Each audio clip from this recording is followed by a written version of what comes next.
Assalamu alaikum. How are you, friends? As you all know better that since these lectures we start all the lectures and it's recording their recordings into Urdu because most of the friends requested that sir kindly record the lectures into Urdu and English as we can gain most benefits from these kind of knowledge in your lectures. जैसा कि पहले मैंने आपको GK वाले lecture में बताया है कि कुछ फ्रेंड्स ने रिक्वेस्ट की है कि सर काइंडली लेक्चर आप उर्दू और इंग्लिश में रिकॉर्ड करें ताकि वी कैन गेन बेनिफिट्स, ताकि हमें भी फ़ायदा मिल सके। ठीक है, अभी we start now is a parts of speech again. जैसे कि हमने पार्ट्स ऑफ स्पीच को वर्ब तक पढ़ा था सिंधी लैंग्वेज में, जबकि अब हम स्टार्ट कर रहे हैं उर्दू लैंग्वेज में ताकि दूसरे दोस्त या फ्रेंड्स भी मतलब कि फ़ायदा हासिल कर सके। अभी हम स्टार्ट कर रहे हैं एडवर्ब। दिस इज़ आवर 18वां लेक्चर है हमारा एडवर्ब का।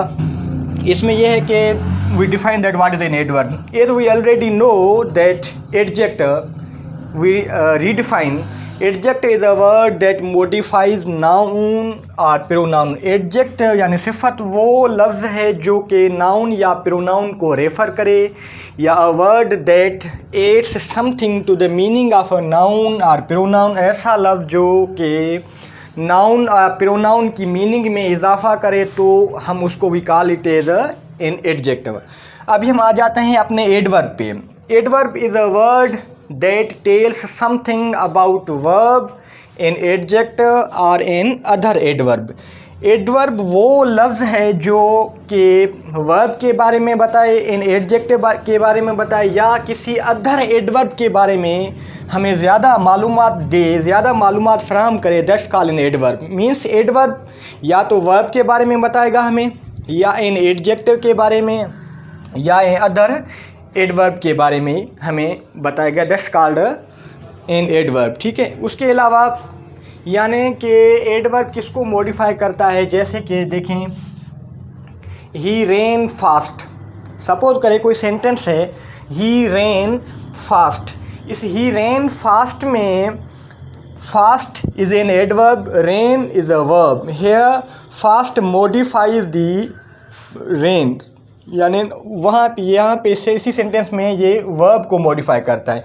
ये ज़्यादातर हम यूजेज में भी पढ़ेंगे कि how adverb modifies verb in adjective और इन अदर एडवर्ब। ठीक है, अभी ये पार्ट्स ऑफ स्पीच जैसे हम इनिशियल स्टार्ट करते हैं, इसका मकसद यही है कि we should know that which words are noun, which are pronoun, adjective और एडवर्ब। अभी हमें ये मालूम करना लाज़िम है कि हमें पता होना चाहिए कि कौन सा वर्ड एडजेक्टिव है, कौन सा एडवर्ब है, कौन सा प्रोनाउन है, ताकि when we start the usages of parts of speech and tenses, जब हम पार्ट्स ऑफ स्पीच या टेंसेस स्टार्ट करें तो उसी वक्त हमें ये पता होना चाहिए कि हम ये वर्ड्स पढ़ के आए हैं एडजेक्टिव में, ये दीज सेम वर्ड्स एडवर्ब में भी थे, या एडजेक्टिव में भी थे, या प्रीपोजिशन में थे। तो उसी वक्त बार बार हमें ये चीज़ रिपीट ना करनी पड़े कि ये ना जी, नहीं जी, ये ना एडवर्ब है, ये प्रोनाउन है, ये नाउन है, ये सब्जेक्ट है, ये प्रेडिकेट है। यानी अभी ये बेसिक लेक्चर्स हैं जिनकी मदद से just we recognize the parts of speech through their usages and sentences में।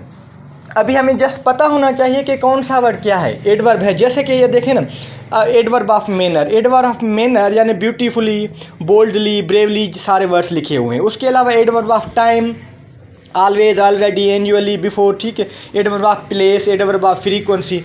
एडवर्ब ऑफ प्लेस में देखें ना, जैसे कि कुछ सेंटेंसेस थे जो कि हमने पढ़े थे उसमें एडजेक्टिव में भी और प्रोनाउन में भी, जैसे demonstrative pronoun, demonstrative adjective, positive pronoun, positive adjective, that how same words can be in adjective और प्रोनाउन।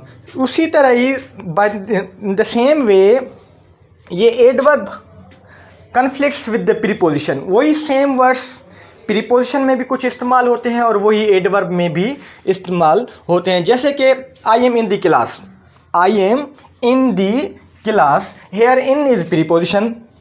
अगर हम इनको एडवर्ब यूज़ करना चाहे तो हम कहते हैं please come in, please come in, यहाँ पे in is an adverb. Otherwise I am in the class, I am in the room, वहाँ पे इन इज़ प्रीपोजिशन होगा। ठीक है, तो ये सारी चीज़ें हम usages of parts of speech जो कि तमाम इंपॉर्टेंट टॉपिक्स हैं हमारा, उसी में सारी चीज़ें पढ़ें। क्योंकि ना ज़्यादातर लोग तो ऐसे ही पढ़ते रहते हैं कि ये जैसे कि क्रेमिंग रटाफिकेशन, कि बस ये चीज़ें याद कर लें कि ये एडजेक्टिव है, ये प्रोनाउन है। ठीक है, लेकिन उसके बाद we should know that where it should be used. हमें ये पता होना चाहिए कि वो वर्ड कहाँ पे इस्तेमाल होंगे, और कैसे पता चलेगा कि how this would be as a subject, predicate, noun, adjective, pronoun या प्रीपोजिशन। तो कैसे पता चले कि वही सेम वर्ड प्रोनाउन भी हो सकता है या एडजेक्टिव भी, या एज अ एडवर्ब भी हो सकता है, या प्रीपोजिशन भी। ठीक है, तो ये एडवर्ब ऑफ टाइप्स हैं, ये आप ज़हन नशीन कर लें, नोट कर लें, ताकि बाद में हम इनकी यूजेज वाल भी पढ़ सकें। अभी आते हैं हम, ये जैसे कि सेम है, मॉडिफाइड है, adverb of time, adverb of degrees, adverb of places. ठीक है, उसके अलावा जैसे एडवर्ब ऑफ प्लेस, टाइम, इसको ज़्यादातर मॉडिफाई करके लिखा हुआ है। ठीक है, ये आप नोट कर सकते हैं। Otherwise completely usages, correction, structuring of the sentences, ये सारी चीज़ें हम usages of sentences, usages of parts of speech में सारी चीज़ें क्लियर करेंगे, ताकि वहाँ पे हमें ये पता चल सके कि कौन से वर्ड एडवर्ब हैं, कौन से प्रीपोजिशन है, और कौन से वर्ड्स हैं जिनके साथ हेल्पिंग वर्ब एज सिंगुलर इस्तेमाल होगा, और किसके साथ हेल्पिंग वर्ब और सब्जेक्ट और पोजीशन एज प्लूरल इस्तेमाल होगा। तो ये सारी चीज़ें हम बाद में यूजेज में पढ़ेंगे। तो अभी just you must recognize the words used in parts of speech that which are the pronoun, which are adjective, which are preposition. ठीक है, थैंक यू, अल्लाह हाफिज़।